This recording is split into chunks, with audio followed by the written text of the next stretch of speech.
Everyone ఈ రోజు వీడియోలో నేను మీకు టూ ఇంపార్టెంట్ పాయింట్స్ చెప్తాను. సో ఫస్ట్ పాయింట్ ఏంటంటే నవోదయాలకు సంబంధించి బ్లాక్ అంటే ఏంటి, అలాగే ఈ బ్లాక్కి కట్ ఆఫ్కి ఏమైనా సంబంధం ఉందా. ఇప్పుడు ఎందుకు ఈ పాయింట్ చెప్తున్నానంటే చాలామంది పేరెంట్స్ రైస్ చేస్తున్న డౌట్ ఏంటంటే బ్లాక్ అంటే ఏంటి, అలాగే చాలామందికి కూడా ఈ బ్లాక్ కాన్సెప్ట్ గురించి తెలియదండి. సో ఈరోజు మనం ఈ బ్లాక్ అంటే ఏంటో ఒకసారి చూద్దాం. మనందరికీ తెలుసు ఏమని, ప్రతి డిస్టిక్ కూడా ఈచ్ డిస్టిక్ ఒక నవోదయ స్కూల్ ఉంటుందని చెప్పి మనందరికీ తెలుసు.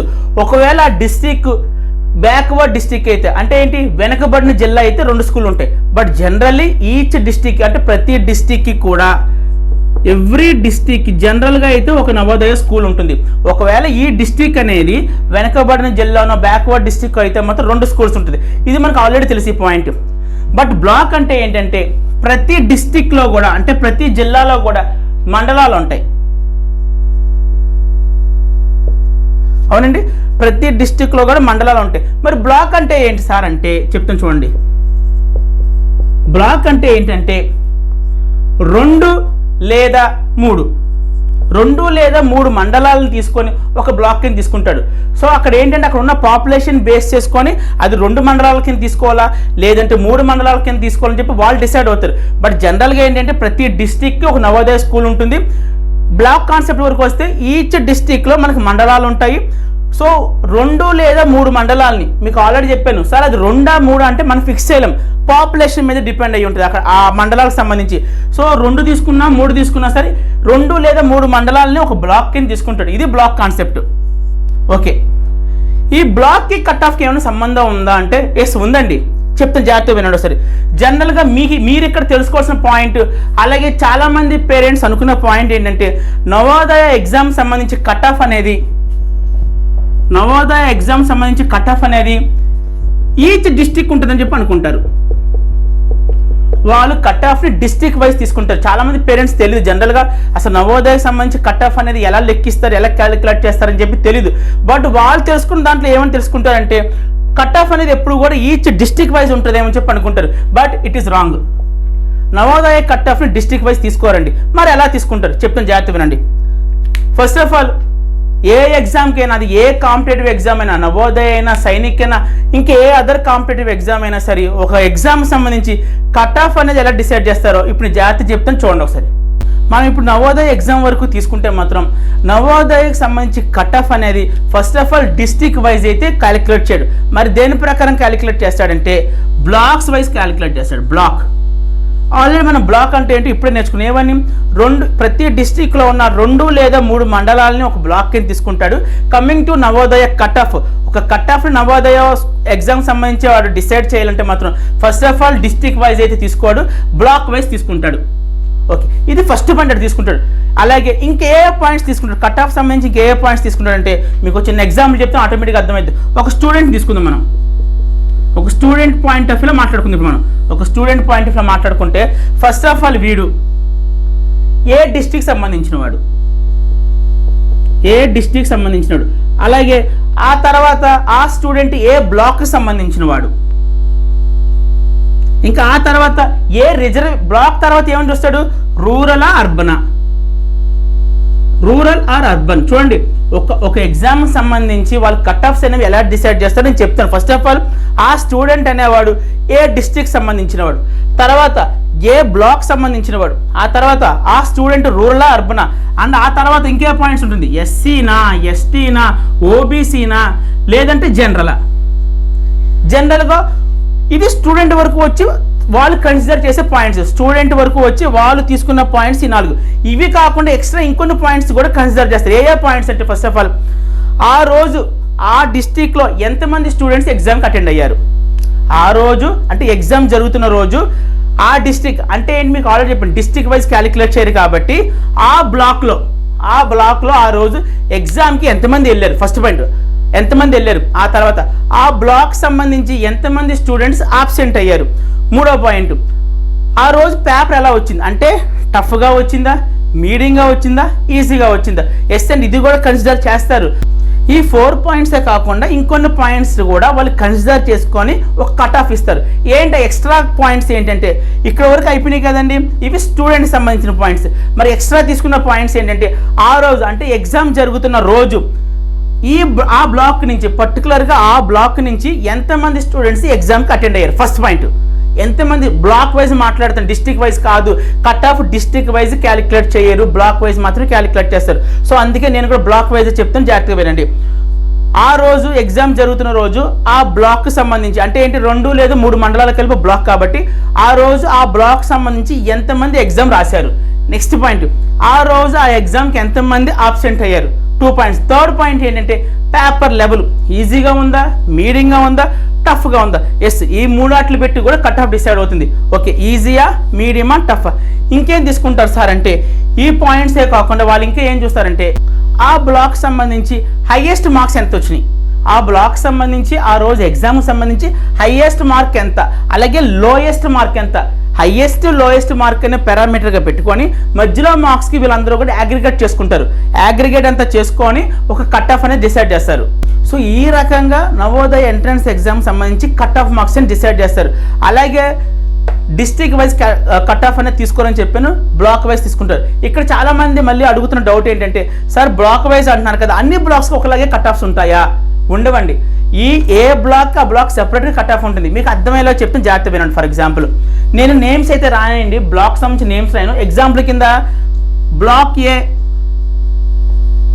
అలాగే బ్లాక్ బి, ఒక 2 బ్లాక్స్ ఉంది అనుకుందాం. ఇక్కడ ఒక స్టూడెంట్ ఉన్నాడు, ఇక్కడ ఒక స్టూడెంట్ ఉన్నాడు, ఎగ్జామ్కి అటెండ్ అయ్యాడు. ఇతను ఓబీసీ అనుకుందాం, అలాగే బ్లాక్ బిలో ఉన్న స్టూడెంట్ కూడా ఓబీసీ అనుకుందాం. నేను ఎందుకు ఈ పాయింట్ చెప్తానంటే కట్ ఆఫ్స్ అనేవి బ్లాక్ వైజ్ కూడా డిఫరెంట్గా ఉంటాయి. ఏ బ్లాక్ ఆ బ్లాకే, ఒక బ్లాక్ ఎక్కువ ఉండొచ్చు, ఒక బ్లాక్ తక్కువ ఉండొచ్చు. అదే పాయింట్ నేను చెప్పాలనుకుంటున్నాను. సో బ్లాక్ ఏలో ఒక స్టూడెంట్కి ఫర్ ఎగ్జాంపుల్ 95 మార్క్స్ వచ్చినాయి, 100కి 95 మార్క్స్ వచ్చింది. అదే ఓబీసీ క్యాండిడేట్ వేరే సమ్ అదర్ బ్లాక్ అనమాట, వేరే బ్లాక్లో ఫర్ ఎగ్జాంపుల్ 90 వచ్చినాయి. ఇక్కడ ఈ బ్లాక్లో ఉన్న స్టూడెంట్కి మేబీ సీట్ రాకపోవచ్చు, బట్ 90 వచ్చే స్టూడెంట్కి సీట్ అనేది రావచ్చు. అదేంటి సార్ అలా చెప్తున్నారు, హైయెస్ట్ మార్క్స్ వచ్చినకే కదా సీట్ వస్తుంది, మరి మీరేంటి హైయెస్ట్ మార్క్స్ వచ్చిన అతనికి ఏమో ఇంటూ పెట్టారు, లెస్ మార్క్స్ అంటే 90 వచ్చిన వాళ్ళకేమో సీట్ వస్తుందని చెప్పి టిక్ పెట్టారు. సో ఇది ఎలా పాసిబుల్ సార్ అంటే ఎక్స్ప్లెయిన్ చేసి జాగ్రత్తగా వినండి. మీకు నేను ఆల్రెడీ ఏం చెప్పాను, నవోదయ సంబంధించి కట్ ఆఫ్ అనేది బ్లాక్ వైజ్ ఉంటుంది. So that is the first and clear point. Okay, next ఇక్కడ ఈ క్యాండిడేట్కి సీట్ రాలేదు, ఈ క్యాండిడేట్కి సీట్ ఎందుకు వచ్చిందంటే మళ్ళీ ఆ బ్లాక్ సంబంధించి పర్టికులర్గా బ్లాక్ వైజ్ మాత్రం చూస్తారు. ఆ బ్లాక్ సంబంధించి ఆ రోజు ఎంతమంది అటెండ్ అయ్యారు, అటెండ్ అయిన వాళ్ళు కూడా ఎంతమంది ఎగ్జామ్ బాగా రాశారు. అంటే మేబీ ఫర్ ఎగ్జాంపుల్ ఈ బ్లాక్ సంబంధించి బ్లాక్ బి గురించి మాట్లాడుతాను. ఈ బ్లాక్ సంబంధించి మేబీ ఇది కొద్దిగా బ్యాక్వర్డ్ బ్లాక్ అయి ఉంటుంది, వెనకబడిన బ్లాక్ అయ్యవచ్చు. జనరల్గా వెనకబడిన బ్లాక్ అయితే కొంచెం చదివే వాళ్ళు తక్కువ ఉంటారు. కొంతమంది చదివే వాళ్ళు బాగా చదివే వాళ్ళు ఉంటారు, కొంతమంది చదివే వాళ్ళు తక్కువ ఉంటారు. సో ఎప్పుడు కూడా ఎగ్జామ్కి వెళ్ళి రాసినప్పుడు అక్కడ చదివే వాళ్ళందరూ కూడా ఒకవేళ తక్కువగా ఉంటే, ఎస్పెషల్లీ ఆ బ్లాక్కి సంబంధించి చదివే వాళ్ళు తక్కువగా లేదు యావరేజ్ స్టూడెంట్సే ఉంటే, సో అక్కడ వాళ్ళకి వచ్చే మార్క్స్ కూడా ఎలా ఉంటాయి, తక్కువగానే ఉంటాయి. మేబీ హైయెస్ట్ అక్కడ 90 రావచ్చు, ఆ బ్లాక్కి సంబంధించి హైయెస్ట్ మార్క్స్ 90 అవ్వచ్చు. అలా కాకుండా వేరే బ్లాక్స్లో ఏంటంటే అక్కడ అందరూ చదివే వాళ్ళు ఉన్నారు అనుకోండి, అక్కడ చదివే వాళ్ళు ఎక్కువ మంది ఉండి అలాగే ఆ రోజు ఎగ్జామ్ అటెండ్ అయిన వాళ్ళు కూడా ఎక్కువ మంది అనుకున్నాను, ఆటోమేటిక్గా వాడికి 95 వచ్చిన సీట్ రాదు. ఇంకోసారి చెప్పి జాగ్రత్తగా వినండి, కట్ ఆఫ్స్ అనేవి బ్లాక్ వైజ్ డిసైడ్ చేస్తారు. సేమ్ కేటగిరీ ఒక బ్లాక్లో 90 మార్క్స్ వచ్చి సేమ్ కేటగిరీ అంటే ఓబీసీ అనుకుంటుంది, అదే ఓబీసీకి వేరే బ్లాక్లో ఎక్కువ మార్కులు వచ్చిన సీట్ రాకపోవచ్చు. దీనికి మీరు షాక్ అవ్వక్కర్లేదు. అదేంటి ఎక్కువ మార్కులు వచ్చిన సీట్ రాకుండా తక్కువ మార్కులు వచ్చినకి సీట్ వచ్చింది ఏంటి అంటే చిన్న లాజిక్ ఏంటంటే ఎస్పెషల్ ఆ బ్లాక్కి సంబంధించి అక్కడ అందరూ డల్లర్స్ యావరేజ్ స్టూడెంట్స్ ఉన్నారు అనుకుందాం, ఫస్ట్ పాయింట్. సెకండ్ పాయింట్ ఏంటంటే ఆ రోజు అక్కడ ఆబ్సెంటీస్ ఎక్కువ ఉన్నాయి, ఎగ్జామ్కి అటెండ్ అయ్యే వాళ్ళు ఆబ్సెంటీస్ ఎక్కువ ఉన్నాయి. సో అక్కడ మొత్తం అందరూ ఎగ్జామ్ రాసిన తర్వాత నవోదయాలు ఏం చేస్తారంటే ఆ బ్లాక్ సంబంధించి హైయెస్ట్ మార్క్ ఎంత వచ్చిందో చూసుకుంటారు. ఒకవేళ అక్కడ వచ్చినాయి 90 అనుకుందాం, అసలు ఇదే హైయెస్ట్ మార్క్స్ 90. సో ఆటోమేటిక్గా 89, 88 వీళ్ళకి కూడా వచ్చేసి సీట్ అక్కడ. బట్ కమింగ్ టు వేరే బ్లాక్ అక్కడ అందరూ చదివే వాళ్ళు బాగా చదువుతారనమాట. అలాగే అక్కడ ఒకవేళ ఆబ్సెంటీస్ ఆ రోజు తక్కువగా ఉన్నాయి, ఎగ్జామ్ రాసిన వాళ్ళు ఎక్కువ ఉన్నారు, ఆటోమేటిక్గా అలా ఏం చూస్తారంటే హైయెస్ట్ మార్క్స్ చూసుకుంటారు. అక్కడ హైయెస్ట్ మార్కే ఫర్ ఎగ్జాంపుల్ అక్కడ హైయెస్ట్ మార్కే 98 ఉందనుకుందాం, అక్కడ ఆ బ్లాక్ సంబంధించి హైయెస్ట్ మార్క్ 98. సో ఆబ్వియస్లీ 95 వచ్చేవాడికి డౌటే అక్కడ. సో ఇదేంటి జనరల్గా అయితే వాళ్ళు కట్ ఆఫ్స్ అనేవి ఈ రకంగా బేస్ చేసుకుంటారు. ఇంకొకసారి చెప్పి జాగ్రత్తగా వినండి, నవోదయ ఎగ్జామ్ సంబంధించి కట్ ఆఫ్ అనేది చాలా పాయింట్స్ మీద బేస్ చేసుకొని కట్ ఆఫ్ డిసైడ్ చేస్తారు. ఆ పాయింట్స్ 1 by 1 చెప్తాను, జాగ్రత్త వినండి. First of all A district, తర్వాత ఏ బ్లాక్, ఆ తర్వాత రూరల్ అర్బనా, ఆ తర్వాత ఎస్సీనా ఎస్టీనా ఓబీసీనా జనరల్. అసలు జనరల్ పక్కన పెట్టేద్దాం, ఎందుకంటే జనరల్ అంటే అందరూ కామన్ అనమాట. జనరల్, ఆ తర్వాత పేపర్ లెవెల్, ఆ తర్వాత నెంబర్ ఆఫ్ ఆబ్సెంటీస్, ఆ రోజు ఎగ్జామ్కి ఎంతమంది ఆబ్సెంట్ అయ్యారు, ఎంతమంది ప్రెజెంట్ అయ్యారు, ఎంత బాగా రాశారు, హైయెస్ట్ మార్క్ ఎంత వచ్చింది, ఆ రోజు ఎగ్జామ్ సంబంధించి లోయెస్ట్ మార్క్ ఎంత వచ్చింది, ఇన్ని ఫ్యాక్టర్స్ మీద డిపెండ్ అయ్యి కట్ ఆఫ్ అనేది డిసైడ్ చేస్తారు. సో ఇక్కడ మీరు గుర్తుపెట్టుకోవాల్సిన పాయింట్ ఏంటంటే కట్ ఆఫ్స్ బ్లాక్ వైజ్ ఉంటుంది, గుర్తుపెట్టుకుని డిస్ట్రిక్ట్ వైజ్ అయితే కాదు. ఒకవేళ లక్కీగా మీ అబ్బాయి డల్లర్స్ ఉన్న బ్లాక్లోనే మీ అబ్బాయి ఉన్నాడు అనుకుందాం. ఫర్ ఎగ్జాంపుల్ మీరు ఉన్న ఊర్లో మ్యాక్సిమం అందరూ డల్లర్స్, ఆ రోజు సరిగ్గా ఎగ్జామ్ రాయలేదు, ఆబ్సెంటీస్ కూడా ఎక్కువ ఉన్నాయి అనుకోండి, 85 వచ్చినా సీట్ వచ్చేస్తుంది, 85 మార్క్స్ వచ్చే సీట్ వస్తుంది. బట్ ఒక చిన్న ఎగ్జాంపుల్ చెప్తాను. మాది ఏలూరు, మా ఏలూరు సంబంధించి మేబీ చెప్తున్నాను ఒక ఎగ్జాంపులే, 99 వచ్చినా రాకపోవచ్చు. ఎందుకంటే మా ఏలూరులో కాంపిటీషన్ ఎక్కువ, అర్బను, సో ఇలాంటి ఫ్యాక్టర్స్ అన్ని కూడా తీసుకొని 99 మార్క్స్ వచ్చే స్టూడెంట్కి కూడా డౌట్ ఎక్కడ సీట్. బట్ వేరే బ్లాక్స్లో ఏంటంటే 85 వచ్చినా సరే సీట్ వచ్చే ఛాన్సెస్ ఎక్కువ. సో అందు గురించి ఇది ఒక్క పాయింట్ గుర్తుపెట్టుకుని, అలాగే కట్ ఆఫ్స్ అనేవి కూడా ఎప్పుడు కూడా ఎవ్రీ ఇయర్ సేమ్ ఉండవండి, ఎవ్రీ ఇయర్ సేమ్ ఉండవు, ఎవ్రీ బ్లాక్ సేమ్ ఉండదు. ఏ ఇయర్కి ఆ ఇయర్ అనేది చేంజ్ అయిపోతుంది. లాస్ట్ ఇయర్ ఒక రకం కట్ ఆఫ్ ఉండొచ్చు, బిఫోర్ లాస్ట్ ఇయర్ ఇంకో రకం కట్ ఆఫ్ ఉండొచ్చు, మేబీ ఈ ఇయర్ ఇంకో రకం కట్ ఆఫ్ ఉండొచ్చు. సో కట్ ఆఫ్స్ అనేవి చేంజ్ అవుతూనే ఉంటాయి అకార్డింగ్ టు సిచ్యువేషన్స్ అనమాట. ఇదే అండి మొత్తం నవోదయ సంబంధించి కట్ ఆఫ్ సంబంధించి పాయింట్స్. కానీ మీకు ఇక్కడ ఒక డౌట్ రావచ్చు, ఏమని సార్ నెట్లో చాలా మంది కట్ ఆఫ్స్ పెడుతున్నారు, అలాగే మాకు తెలిసిన సార్లు కూడా చాలా మంది కట్ ఆఫ్స్ పెడుతున్నారు సార్, మరి వాటి పరిస్థితి ఏంటి? నేను మీకు ఆల్రెడీ లాస్ట్ క్లాస్లో చెప్పిన అవన్నీ కూడా జస్ట్ గెస్ చేసిన కట్ ఆఫ్స్ మాత్రమే. మేబీ వాళ్ళు చెప్పిన కట్ ఆఫ్స్ అనేవి 1 or 2 మార్క్స్ అటు ఉండొచ్చు, లేదంటే ఇటు ఉండొచ్చు. సో అల్టిమేట్గా మీరు గుర్తుపెట్టుకోవాల్సిన పాయింట్ ఏంటంటే కట్ ఆఫ్ అనేది నేను ఇందాక చెప్పిన అన్ని ఫ్యాక్టర్స్ మీద డిపెండ్ అయ్యి మాత్రమే ఉంటుంది, అప్పుడు మాత్రమే చెప్పగలరు అన్నమాట ఇది కట్ ఆఫ్. కానీ నేను మీకు ఇంకొక పాయింట్ చెప్పగలను. ఏంటి ఆ పాయింట్ అంటే, చాలామంది ఏమని అడుగుతున్నారంటే మార్క్స్, అఫ్కోర్స్ మార్క్స్ చెప్పి 96 or 97 రిజర్వేషన్ చెప్పి సీట్ వస్తుందా సార్ అని చెప్పి అడుగుతున్నారు. సీట్ వస్తుందో లేదో మీకు కన్ఫర్మ్ చేసుకోవాలంటే మాత్రం ఒక చిన్న లాజిక్ చెప్తాను, జాగ్రత్త వినండి. మీ అబ్బాయి కానీ మీ అమ్మాయి కానీ 3 సెక్షన్స్ ఉంటాయి. ఏంటి అవి? Mental ability, numerical ability, language. So మీ పిల్లలు ఎస్పెషల్లీ మ్యాథ్స్లో ఏ స్టూడెంట్కి అయితే గుడ్ స్కోర్ వస్తుందో, దట్ మీన్స్ 20 క్వశ్చన్స్ ఉంటాయి, 20కి అట్లీస్ట్ 19 కానీ 18 కానీ క్వశ్చన్స్ వీళ్ళు కరెక్ట్గా పెడితే మాత్రం సీట్ వచ్చే ఛాన్సెస్ ఎంత అంటే 95% ఛాన్సెస్ ఉంటాయి. మీరు అడగచ్చు, మరి మిగతా సెక్షన్లు ఉన్నాయి కదా సార్, లైక్ రీజనింగ్, లాంగ్వేజ్, అవి అసలు కన్సిడరే చేయరండి. ఎందుకంటే ఆ రీజనింగ్ ఇంగ్లీష్కి వచ్చి అందరూ కూడా ఈక్వల్గా పెట్టేస్తారు, వాడికి 40 నాకు 40, వాడికి 20 నాకు 20, సో ఈక్వల్గా ఉంటుంది. But coming to mathematics already చెప్పాను ఏమని, it is a deciding subject. Yes, deciding subject అండి. సో మ్యాథమెటిక్స్ మీ పిల్లలకి ఒకవేళ గుడ్ స్కోర్ వస్తే మాత్రం కన్ఫామ్గా 95% అనేది సీట్ కన్ఫర్మ్ అవుతుంది. అలాగే 20 out of 20 వచ్చింది అనుకోండి, పక్క వచ్చే సీటు. సో మ్యాథ్స్ అనేది వాళ్ళు ఎక్కువగా ప్రయారిటీగా తీసుకుంటారు నవోదయ వాళ్ళు. సో మ్యాథ్స్ అనేది ఎవరికైతే ఎక్కువ మంచి స్కోర్, గుడ్ స్కోర్ వస్తుందో కన్ఫామ్గా సీట్ వచ్చే ఛాన్సెస్ అనేవి ఎక్కువ అండి. So this is all about Navodaya and cut off. And ఇంకోటి ఏంటంటే ఇంత క్లియర్గా చెప్పాను, ఏమని నవోదయకి సంబంధించి కట్ ఆఫ్ అనేది ఎలా ఉంటుంది క్లియర్గా చెప్పిన స్టిల్ చాలామంది పేరెంట్స్ ఏంటంటే ఇంకా ఫోన్ చేసి అడుగుతున్నారు, సార్ నవోదయ కట్ ఆఫ్ ఎలా ఉంటుంది, అలాగే మా అబ్బాయికి ఇన్ని మార్క్స్ వచ్చింది, కట్ ఆఫ్ లైక్ సీట్ వస్తుందా లేదని అడిగారు. ఓకే, నాకు మీ టెన్షను, మీ ఎక్సైట్మెంట్ నాకు అర్థమైందండి. But be practical. ఏంటి? సో సార్ చెప్పారు కదా, ఏమని చెప్పాను, ఇన్ని ఫ్యాక్టర్స్ మీద డిపెండ్ అవుతుంది ఒక కట్ ఆఫ్ అనేది. అలాగే ఇంకేం చెప్పాను మీకు, ఎస్పెషల్లీ బ్లాక్, మీరు ఉన్న మీ అబ్బాయి కానీ మీ అమ్మాయి కానీ ఉన్న బ్లాక్, ఆ బ్లాక్ పెట్టే కట్ ఆఫ్ అనేది డిసైడ్ అవుతుంది. అండ్ ఇంకోటి ఏంటంటే మ్యాథమెటిక్స్ ఎవరైతే 20 out of 20 లేదు, కుదరలేదు, ఒక 19 క్వశ్చన్స్ కానీ 18 క్వశ్చన్స్ కానీ సాల్వ్ చేసి అక్కడ కంప్లీట్గా మార్క్స్ వస్తే మాత్రం ఖచ్చితంగా సీట్ వచ్చే ఛాన్సెస్ ఎక్కువ అండి. సో కొంచెం ప్రాక్టికల్గా ఉండండి.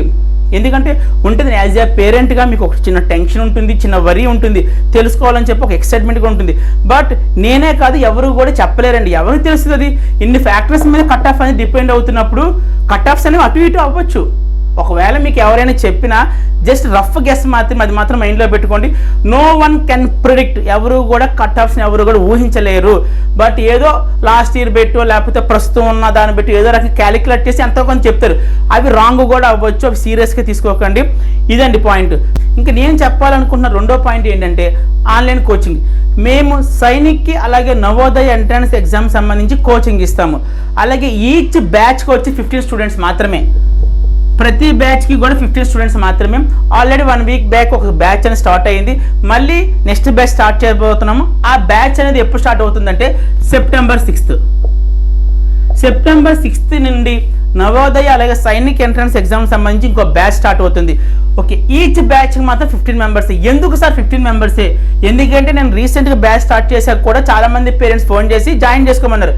బట్ నేను వెయిట్ చేయమని చెప్పాను. ఎందుకంటే ఎక్కువ మంది స్ట్రెంత్ పెరిగారు అనుకోండి, ఫర్ ఎగ్జాంపుల్ 30 మెంబర్స్ 40 మెంబర్స్ ఒక సింగిల్ బ్యాచ్లో పెట్టాను అనుకోండి, ఒక్కసారి వాళ్ళందరూ కలిపి ఒకసారి డౌట్స్ అడిగితే క్లాస్ అంతా కూడా క్లమ్జీ అవుతుంది. అలాగే ఎక్కువ మంది ఉన్న చోట నాయిస్ వచ్చేస్తుంది. అంటే ఏదో క్వశ్చన్ అడుగుతూనే ఉంటారు, వాయిస్ ఏమో మ్యూట్లో పెట్టరు, నచ్చింది మాట్లాడుతుంటారు. సో క్లాస్ అంతా కూడా క్లమ్జీ అయిపోద్ది. కాబట్టి ఈచ్ బ్యాచ్కి 15 మెంబర్స్ ఉన్నారనుకోండి, సో క్లియర్గా నాకు ఏ స్టూడెంట్ నేమ్ ఏంటి ప్రతిదీ కూడా క్లియర్గా తెలుస్తుంది. సో ఆటోమేటిక్గా స్టూడెంట్ ఇంటరాక్షన్ అనేది క్లియర్గా ఉంటుంది. ఎందుకే ఎక్కువ మందిని తీసుకోవట్లేదు, బ్యాచ్కి వచ్చి ఓన్లీ 15 మెంబర్సే. ఓకే, నేను ఆల్రెడీ చెప్పిన ఏమని, సైనిక్ అలాగే నవోదయ రెండింటికి కలిపి కోచింగ్ ఇస్తాము, విడివిడిగా కూడా కోచింగ్ ఇస్తాము. మేము మా కోర్స్ నుండి మేము ఏమి ఆఫర్ చేస్తామంటే, ఫస్ట్ పాయింట్, ఈచ్ సబ్జెక్ట్ను కూడా అకార్డింగ్ టు సిలబస్ క్లియర్గా ఎక్స్ప్లెయిన్ చేస్తాం. ప్రతి పాయింట్ ఏది వదలకుండా. దట్టు ఎగ్జామ్ పాయింట్ ఆఫ్ వ్యూలో ఎస్పెషల్ ఇంపార్టెంట్ కొన్ని ఉంటాయి, అవైతే 1-2 సార్లు ఎక్స్ప్లెయిన్ చేస్తాం. ప్రతి సబ్జెక్టు క్లియర్గా ఈచ్ పాయింట్ క్లియర్గా ఎక్స్ప్లెయిన్ చేస్తాము. So that is first point. అలాగే నెక్స్ట్, మేము బాగా ఎక్కువగా కేర్ తీసుకుని చెప్పే సబ్జెక్ట్ ఏంటంటే మ్యాథమెటిక్స్. ఎందుకు సార్ మీకు డౌట్ రావచ్చు, ఎందుకు సార్ మ్యాథ్స్ అంత కేర్ తీసుకుని ఎందుకు చెప్తున్నారంటే, మీకు ఈ పాటికి అర్థమైపోవాలి. ఏవని, నవోదయ కానీ సైనిక్ కానీ ఒక స్టూడెంట్కి సీట్ ఎప్పుడు వస్తుందంటే, మ్యాథమెటిక్స్ అనే సబ్జెక్ట్ని ఎవరైతే ఫుల్గా అటెంప్ట్ చేసి వస్తారో, అంటే మ్యాథమెటిక్స్ అనే సబ్జెక్ట్లో మంచి గుడ్ స్కోర్ వస్తుందో ఖచ్చితంగా ఆ స్టూడెంట్కి సీట్ వస్తుంది. So here maths is the deciding subject. అలాగే ఇంకొక చిన్న లాజిక్, ఎవ్రీ 10 స్టూడెంట్స్లో 8 స్టూడెంట్స్ మ్యాథ్స్లో వీక్ ఉంటారు. ఎవ్రీ 10 స్టూడెంట్స్లో మ్యాథ్స్లో 8 స్టూడెంట్స్ వీక్ ఉంటారు. సో వీళ్ళు వీక్ అయినప్పుడు మన పిల్లలు ఇక్కడ మ్యాథ్స్ బాగా చేశారే అనుకుందాం, మ్యాథ్స్ సూపర్ చేశాను, ఖచ్చితంగా మన అబ్బాయికి సీట్ వచ్చేస్తుంది. ఒక 8 మంది మ్యాథ్స్ వీక్ అండి, ఆటోమేటిక్గా మన అబ్బాయి అక్కడ బాగా చేస్తే ఆటోమేటిక్గా సీట్ వచ్చేస్తుంది. సో మ్యాథ్స్ అనేది చాలా మంది డిఫికల్ట్గా ఫీల్ అవుతారు. సో వాళ్ళకున్న మైనస్ని మనం ప్లస్ చేసుకుందాం. అందుకే నేను మ్యాథ్స్ మీద స్పెషల్ కేర్. అంటే ఎలా కేర్ అంటే 20కి 20 క్వశ్చన్స్ అనేవి అటెంప్ట్ చేసి ఆన్సర్గా కరెక్ట్గా పెట్టి రావాలి.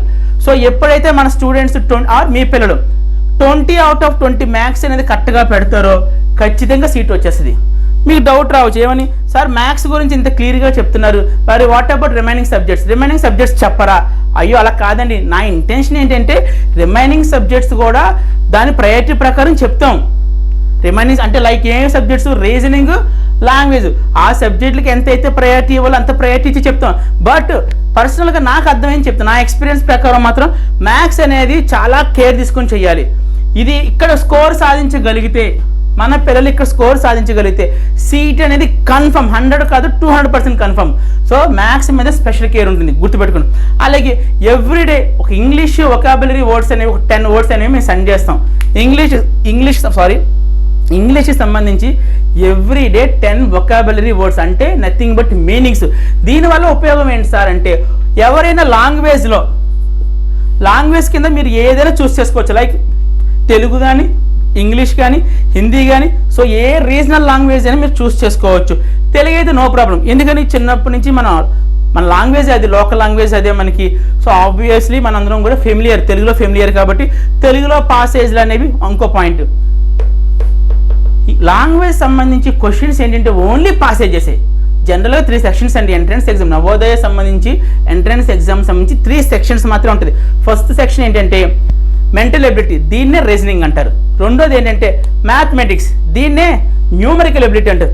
మూడోది ఏంటంటే లాంగ్వేజ్. ఈ లాంగ్వేజ్లో మీరు ఏ లాంగ్వేజ్ అని చూస్ చేసుకోవచ్చు, Telugu, Hindi, English, Marathi, Kannada, Bengali, any language. So obviously మనకు వచ్చిన లాంగ్వేజ్ చూస్ చేసుకుంటాం కాబట్టి. అండ్ కమింగ్ టు ఈ లాంగ్వేజ్ ఇచ్చే క్వశ్చన్స్ ఏంటంటే ఓన్లీ పాసేజెస్ మాత్రం ఇస్తాడు.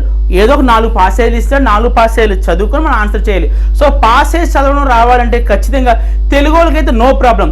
బట్ ఇంగ్లీష్ వాళ్ళకి ఏంటంటే ఆ పాసేజ్లో ఇచ్చే each and every word meaning తెలిసినప్పుడు మాత్రమే ఆ పాసేజ్ మొత్తం అర్థమవుతుంది. అంతే కదండి. పాసేజ్ అంటే నథింగ్ బట్ మేబీ 10 లైన్స్ ఉందనుకుందాం పాసేజ్. సో నాకు ఈ 10 లైన్స్ అలాగే ఈ పాసేజ్ కంప్లీట్గా ఎప్పుడు అర్థమవుతుంది? నాకు దీంట్లోనే each and every word meaning తెలిసినప్పుడు మాత్రమే అసలు ఈ పాసేజ్ దేనికి ఇచ్చాడు, కాన్సెప్ట్ ఏంటంటే క్లియర్గా అర్థమవుతుంది. సో అందు గురించి మేమేం చేస్తామంటే ఇంగ్లీష్ సంబంధించి స్పెషల్గా ఒక ఎవ్రీడే ఒక 10 వొకాబులరీ వర్డ్స్ అనేవి సెండ్ చేస్తాం, మీనింగ్స్ ఉంటాయి. సో ఎప్పుడైతే పర్ డే 7 వర్డ్స్ 10 వర్డ్స్ ఒక్కరోజు 10 వర్డ్స్ చెప్పిన 1 వీక్ లెక్కేసుకోండి 70 వర్డ్స్. ఈ రకంగా మీరు లెక్కేసుకుంటే ఎన్ని వర్డ్స్ వస్తుందో గుర్తుపెట్టుకోండి. అలాగే సార్ డ్యూరేషన్ ఏంటి? 4 మంత్స్ అండి. నేను కోచింగ్ ప్రొవైడ్ చేస్తాను ఆల్రెడీ చెప్పాను. సో ఈ కోచింగ్ వచ్చి మనకు 4 మంత్స్ డ్యూరేషన్ ఉంటుంది. ఈ 4 మంత్స్లో నేనేమి ఇస్తానంటే సబ్జెక్ట్ చెప్తాను, అలాగే మెటీరియల్ కూడా ఆన్లైన్లో ఇస్తాను, లైక్ పీడిఎఫ్ ఫార్మేట్లో ఇస్తాను. ఇంకా ఏం చెప్తానంటే చాప్టర్ అవ్వగానే ఆ చాప్టర్కి సంబంధించి చాప్టర్ టెస్ట్లు ఉంటాయి, డైలీ టెస్ట్లు, వీక్లీ టెస్ట్లు, మాక్ టెస్ట్లు, గ్రాండ్ టెస్ట్లు, ఇవన్నీ అయిపోయిన తర్వాత లాస్ట్లో సిలబస్ అంతా కూడా అయిపోయిన తర్వాత ఆ తర్వాత నుంచి ఏం చేస్తారంటే ప్రీవియస్ పేపర్స్ అన్నీ కూడా ఓల్డ్ పేపర్స్ అన్నీ కూడా సాల్వ్ చేపిస్తాను. వీటి వల్ల కూడా ఉపయోగం ఉంది. ఏంటి ప్రీవియస్ పేపర్స్ చేయడం వల్ల ఏంటంటే వీళ్ళకి ఫస్ట్ ఆఫ్ ఆల్ కాన్ఫిడెన్స్ పెరుగుద్ది. ఓకే అంటే ఎప్పుడైనా స్టూడెంట్స్ ఏంటంటే ఒక చాప్టర్ చెప్పిన తర్వాత ఏదో ఒక చాప్టర్ టీచ్ చేసిన తర్వాత ఆ చాప్టర్కి సంబంధించి ఒక 10-20 క్వశ్చన్స్ ఇస్తే ఈజీగా సాల్వ్ చేసేస్తారు. అలా కాకుండా అన్ని చాప్టర్లు కలిపి ఒక ఎగ్జామ్ పెడితే మాత్రం డిఫికల్ట్గా ఫీల్ అవుతారు. సో అందుకని మేమేం చేస్తామంటే సిలబస్ మొత్తం కంప్లీట్ అయిపోయిన తర్వాత ప్రీవియస్ పేపర్స్ ఆల్రెడీ నవోదయ ఎప్పటి నుంచి జరుగుతుంది. సో దానికి సంబంధించి ఎగ్జామ్ పేపర్స్ అన్ని కూడా మేము మీకు సెండ్ చేస్తాము. సో ఆ ప్రీవియస్ పేపర్స్ కూడా సాల్వ్ చేపిస్తాను. ఒకవేళ సాల్వ్ చేయకపోతే ఎవ్రీడే పేపర్ ఎక్స్ప్లెనేషన్ కూడా ఉంటుందండి. సో ఇదండి నవోదయకి సంబంధించి. అలాగే మీకు ఇంకా ఏమైనా డౌట్స్ ఉంటే మాత్రం నాది ఆల్రెడీ నెంబర్ ఉంది, కింద ఉంది. ఆ నెంబర్కి కాల్ చేసి మీ డౌట్స్ అనేవి అడగచ్చు. 4 మంత్స్ డ్యూరేషన్ గుర్తుపెట్టుకోండి. ఎవరైనా ఇంట్రెస్టింగ్ క్యాండిడేట్స్ ఉంటే అంటే మీ పిల్లలు నవోదయలో జాయిన్ చేయించాలి అనుకుంటే మాత్రం ఒకసారి నాకు కాల్ చేసి రిజిస్టర్ చేసుకోండి. బ్యాచ్ స్టార్ట్ చేస్తాం. గుర్తుపెట్టుకోండి September 6th నుంచి బ్యాచ్ స్టార్ట్ అవుద్ది. So thank you so much and by.